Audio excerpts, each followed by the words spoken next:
Um, what a college basketball game.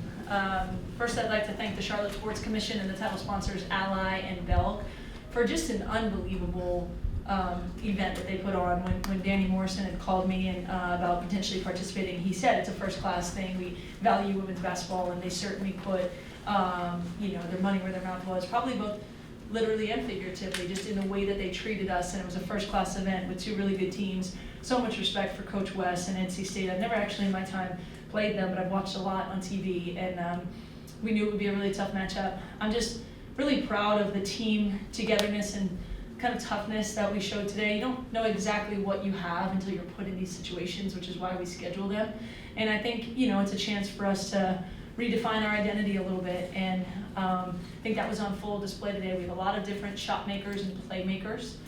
We have some defensive stoppers. We can put people in different spots, and we tried to do that all game, despite a team that's going to put a lot of pressure on you on the other end of the floor for me to defend to. So proud of the way we came back.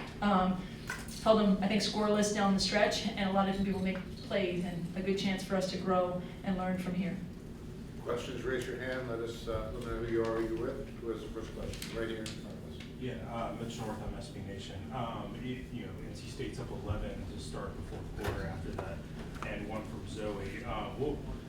How did your team just keep its composure and keep attacking? Yeah, when we were going to the fourth, that was kind of the largest steps that we had at the time, which was 8, and came out getting a 3-point play. I said, we got a lucky and we can do this. I just kept saying we can do this, and I felt like they believed that.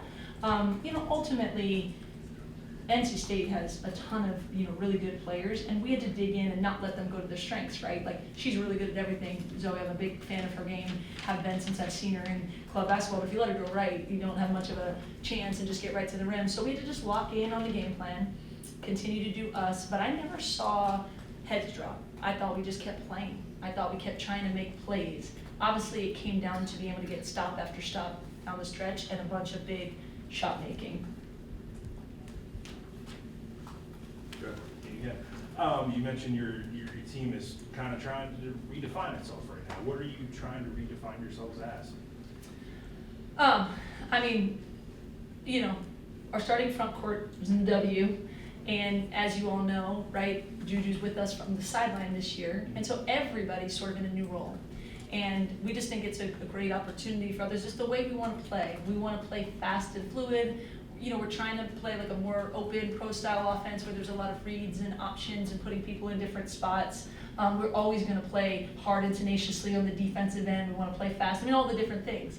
And I think that's what the players bought into, and they have, but there's also different people in new roles and opportunities, and that's a lot, to take on, from someone in their first college game to someone in their first time, in a USC uniform, being asked to take on a lot more, which is a great, awesome opportunity. I love coaching us, but I think we've got a lot of growing to do as well, which is exciting.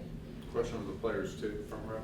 Lindsay Gibbs with CBS Sports. Jazzy, your shot's not falling as much as you want in the first half. How do you stay focused on such a big stage, and what's the mentality that it takes to not get rattled?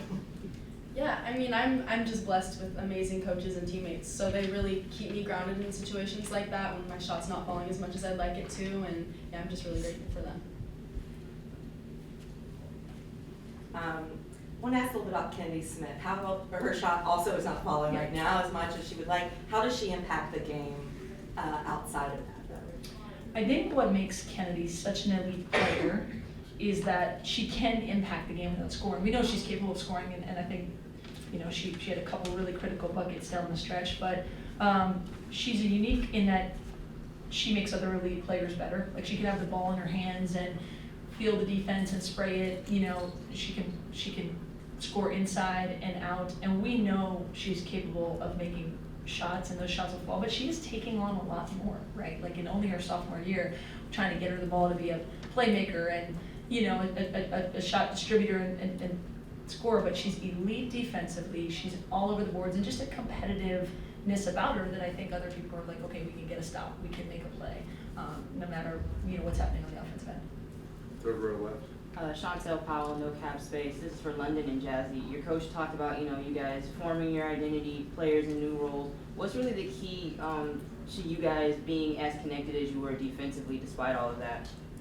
Yeah, I mean, I think it takes a lot of work. I think that's something that, you prepare for coming into a new season, understanding that you have a new team. And so I think just figuring out what it is that we need to do to get better at. I mean, it takes a lot of film, a lot of work, a lot of competitiveness. But at the end of the day, we have an end goal. And so I think just knowing that we're all on the same page and want to get the same job done. Jazzy? Oh, yeah, I mean, I agree, just the communication aspect and knowing that we all have a common goal and what we want to do and achieve this season is what helps us. Third row. Yeah, London, I was gonna ask, the first half you were sort of bus driver, kind of powering offense for the team with some of your teammates' shots were falling. In the second half, you're kind of doing more to compliment them. As a veteran and as a point guard, how do you sort of balance when to know to do that?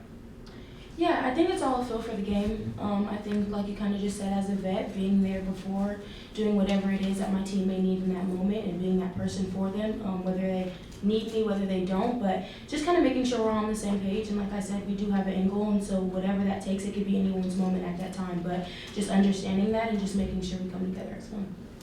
Front row. Yeah, London, what is working for you so far this season? I mean, your shot is just falling, you're looking so good out there. The transfer, obviously, crosstown transfer. How are you feeling in the red and yellow now? And why do you think things are clicking so early this year? Yeah, I love it.